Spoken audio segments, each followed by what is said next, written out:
नमस्कार दोस्तों, मैं डॉक्टर सौरभ जैन। मैं urologist and kidney transplant surgeon, professor and head department of urology, Gandhi medical college Bhopal.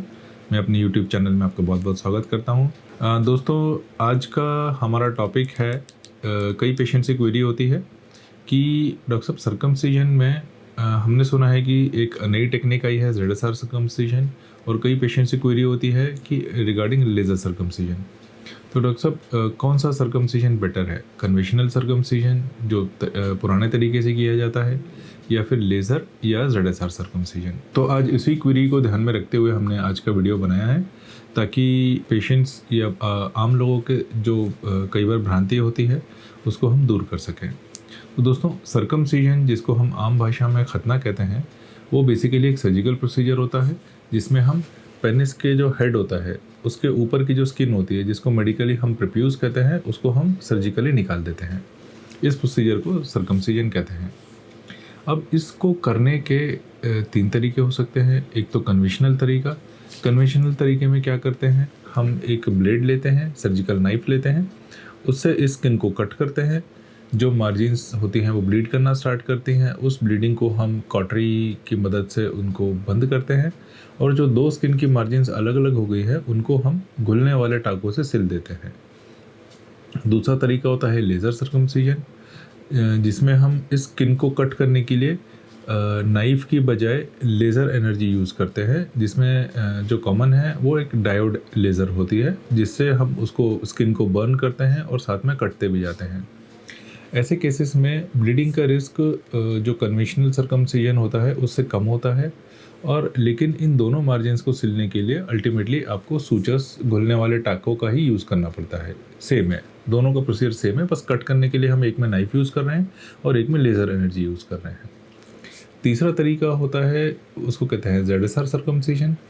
ZSR circumcision में हम एक मेटल की कैप होती है, उसको पेनिस के हेड के ऊपर रखते हैं, और उसके ऊपर हम स्किन को कवर कर देते हैं, और उसको कट करने के लिए, स्किन को कट करने के लिए हम एक सर्कुलर, एक गोल नाइफ यूज़ करते हैं, जो कि काटता भी है, और दोनों मार्जिन्स को मेटल की क्लिप, जो हमने अपने घर में आम स्टेपलस देखे हैं, वैसे ही छोटे छोटे स्टेपलस होते हैं, उनसे उन दोनों स्किन को साथ में ही कर देता है।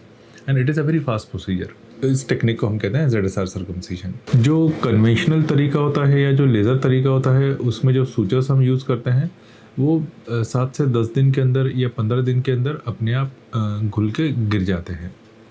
और जो ZSR सर्कमसिजन होता है उसमें मेटल के स्टेपलस यूज़ करते हैं, और ये जो मेटल के स्टेपलस होते हैं ये 2 से 3 हफ्ते में अपने आप घुल के अपने आप गिर जाते हैं, झड़ जाते हैं। अगर हम एस्थेटिक्स की बात करें तो एस्थेटिकली, मतलब कि देखने में, जो कन्वेंशनल तरीका होता है उसकी मार्जिन्स थोड़ी रैग्ड हो सकती है, इरेगुलर हो सकती है। लेज़र में ये मार्जिन्स उतनी रैग्ड नहीं होती हैं, जबकि ZSR में सबसे स्मूथ मार्जिन्स आती हैं, बिल्कुल क्लीन गोल एक स्किन का डोनट कटता है, और मार्जिन्स बहुत स्मूथ दिखती है। तो अगर हम तीनों कंपेयर करें तो देखने में सबसे अच्छी जो मार्जिन्स होती है, जो सर्जिकल मार्जिन्स होती हैं, वो ZSR सर्कमसिजन की होती हैं। अगर हम सर्जिकल टाइम की बात करें तो कन्वेंशनल या जो लेज़र टेक्निक होती है उसमें करीब 45 मिनट से लेके 1 घंटा तक का समय लग सकता है।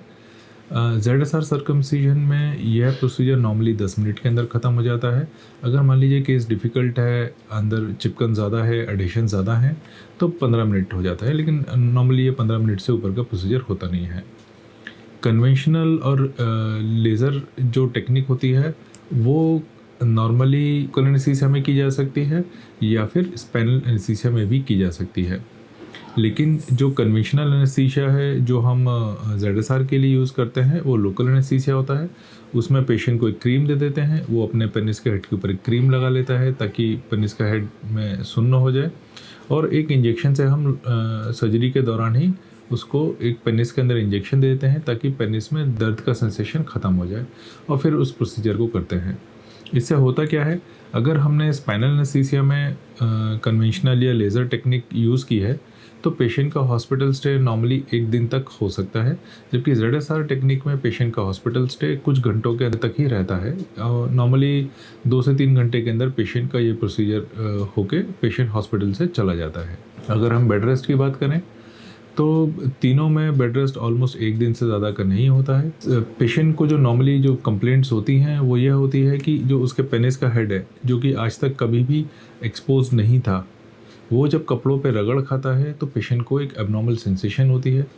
यह सेंसेशन 5 से 7 दिन या 10 दिन तक रह सकती है, जिसके लिए पेशेंट्स को कई बार उसको कवर करने के लिए एक टेप या हम पट्टी देते हैं, जिससे वो अपने पेनिस के हेड को कवर कर लेता है, ताकि ये जब तक उसकी सेंसेशन नॉर्मलाइज ना हो तब तक उसको डिस्कम्फर्ट ना हो। अगर हम देखें कि डिफ़िकल्ट केसेस में, डिफ़िकल्ट सर्कमसिजन्स में कौन सा प्रोसीजर बेटर है। डिफ़िकल्ट केसेस माने जैसे कि अगर पेशेंट्स को जो पेनिस की जो स्किन है वो ऑलरेडी मोटी हो गई है बार बार इन्फेक्शन के कारण, जिसको बेलेनाइटिस या बेलेनोपोस्थाइटिस या पोस्थाइटिस में, या फिर जो BXO कंडीशन होती है उसमें, या फिर पेशेंट डायबिटिक है, या फिर पेशेंट को बार बार पेनिस के हेड का इन्फेक्शन हो रहा है, ऐसी कंडीशंस में conventional circumcision is much better, क्योंकि हम उसमें अपनी स्किन की मार्जिन्स कितनी कट करनी है, ब्लीडिंग कैसे कंट्रोल करनी है, वो बेटर डिसाइड कर सकते हैं बजाय कि ZSR टेक्निक के।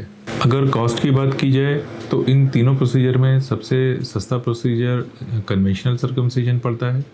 लेज़र प्रोसीजर में लेज़र की जो कॉस्ट होती है, एडिशनल कॉस्ट होती है, वो ऐड हो जाती है।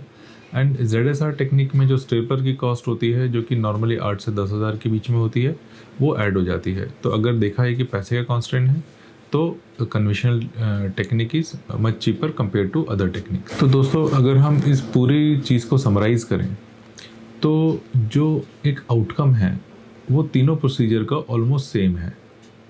सिर्फ ZSR में एक फ़ायदा यह होता है कि वो फास्ट होता है, वो डे केयर प्रोसीजर की तरह यूज़ कर सकते हैं, और जो उसकी अल्टीमेट मार्जिन्स होती हैं वो मच बेटर होती हैं, देखने में मच बेटर होता है कंपेयर टू कन्वेंशनल सर्कमसिजन। लेकिन स्टेपलर की कॉस्ट उस प्रोसीजर को महंगा बना देती है, जबकि जो कन्वेंशनल टेक्निक होती है वो टाइम टेस्टेड टेक्निक है, उस डिफ़िकल्ट केसेस के लिए वो बेटर टेक्निक है, and it is a cheaper technique. I hope दोस्तों इस वीडियो से आपको तीनों टेक्निक का अंतर समझ में आया होगा, और ये आपको डिसीजन मेकिंग में हेल्प करेगा। अगर आपको ये वीडियो पसंद आया तो इसको लाइक करें और मेरे चैनल को सब्सक्राइब करें। Thank you so much.